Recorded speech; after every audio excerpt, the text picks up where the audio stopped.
गाइजहरू अब हामी भाले यातायातमा चढिसकेका छौँ। हाम्रो यो भाले यातायात यात्राको लागि तयार भइसकेको छ। गुरुबाले पनि गाडीलाई घुमाउँदै हुनुहुन्छ। अब हाम्रो यात्रा यहाँदेखि लामो दूरीको हुनेछ।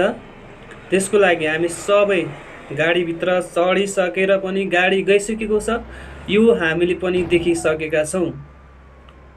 अब यहाँ एउटा ट्याङ्कर जस्तो देखिन्छ। ओके, खाल्डोमा परेको छ हाम्रो गाडी।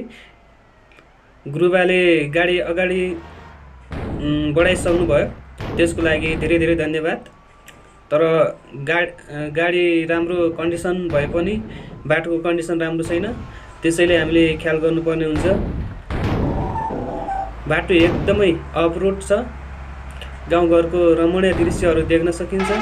यहाँ अटोहरू पनि देखिन्छ। नरिवलका रुखहरू जस्तै देखिन्छन्, तर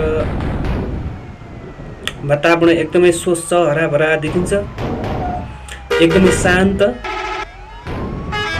माथि बिजुलीको लाइन पनि एकदमै राम्रो देखिन्छ र भाले यातायात एकदमै द्रुत गतिमा हिँडिरहेको हामी देख्न सक्छौँ। अबको यात्रा हाम्रो समथिङ 3-4 घन्टाको हुनेछ भन्ने आशा गरेका छौँ। यात्राको क्रममा हामी सबै गीत सुन्नेछौँ, भिडियो हेर्नेछौँ र रमाइलो गर्दै अगाडि बढ्नेछौँ। र बाटो एकदमै राम्रो छ। यहाँ वन जङ्गल देखिन्छ, जुन एकदमै गार्डन शैलीमा विकसित गराएको छ। उताबाट एउटा गाडी आइरहेको छ जुन खाली रहेछ। ओके,